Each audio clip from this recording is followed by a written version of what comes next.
জোনাকত কবিতাৰ খেলা অসম, যিটো 2021 চনতেই অসমৰ নৱপ্ৰজন্মৰ যিসকল লেখক লেখিকা বা পাঠক সমাজ আৰু কবিতাৰ সৈতে বিশেষভাৱে জড়িত যিসকল নৱপ্ৰজন্মৰ সাহিত্য অনুৰাগী যুৱক যুৱতীসকল আছিল, সকলোৰে সান্নিধ্যত আৰু সকলোৰে সহযোগত জ্যেষ্ঠসকলৰ সান্নিধ্য পৰামৰ্শৰ ভিত্তিত আমি 2021 বৰ্ষতে শব্দজোনাকত কবিতাৰ খেলা অনুষ্ঠানটিৰ শুভাৰম্ভ কৰিছিলোঁ।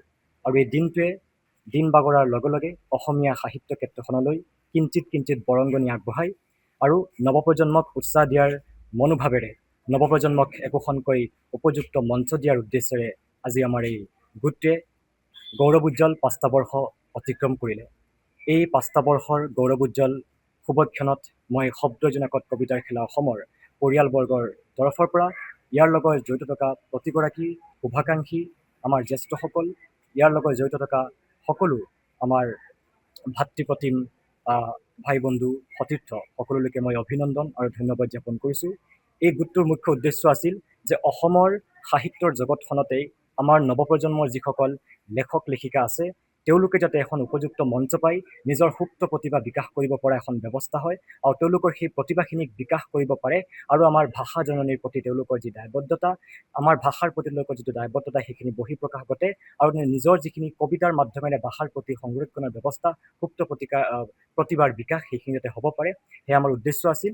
আৰু সেই উদ্দেশ্য আজি কিঞ্চিত হ'লেও সফল হৈছে বুলি আমি সহজে অনুমেয় কৰিব পাৰিছোঁ। কাৰণ আমি যিহেতুকে বঁটাটো আমি দিব পৰা নাই, কাৰণ বঁটাটো আমি দিব পৰা এতিয়ালৈকে আমি সক্ষমতা লাভ কৰিব পৰা নাই, কিন্তু আমি সেই নৱপ্ৰজন্মৰ কবিসকলক উৎসাহ দিয়াৰ মানসেৰে তেওঁলোক সাহিত্যৰ ক্ষেত্ৰখনলৈ আগবাঢ়ি যোৱাৰ যিটো প্ৰবল ধাউতি পায়, সেই হেতুকে আমি তেখেতসকললৈ নৱজ্যোতি সন্মান 2026 প্ৰদান কৰিছোঁ, যাতে তেওঁলোকে সাহিত্যৰ 20 গৰাকীলৈ অসমৰ সৰ্বমুঠ 20 গৰাকী নৱপ্ৰজন্মৰ কবি সাহিত্যিকলৈ আমি এই বৰ্ষৰ নৱজ্যোতি সন্মান প্ৰদান কৰিছোঁ। আৰু যিসকল নবীন কবিয়ে ইতিমধ্যে তেওঁলোকৰ নিজৰ কিতাপসমূহ প্ৰকাশ কৰিছে, অসমীয়াত নিজৰ কিতাপসমূহ প্ৰকাশ কৰিছে, গল্পপুথি হওক, প্ৰবন্ধ অথবা কবিতা পুথি হওক, গতিকে তেওঁলোকক মঞ্চ দিয়া এয়া আমাৰ ক্ষুদ্ৰ প্ৰয়াস। আৰু আমি এইবোৰ যুৱ প্ৰজন্মই মিলি এদিনাখন আমাৰ ভাষাটোক আমি বিশ্ব দৰবাৰলৈ লৈ যাম আৰু আমাৰ ভাষাৰ সাহিত্য ভঁৰাল চহকী কৰিম বুলি আমি আশাবাদী। ধন্যবাদ। জয়তু চিৰ চেনেহী মোৰ ভাষা জাননী, জয়তু শব্দজোনাকত কবিতাৰ খেলা অসম।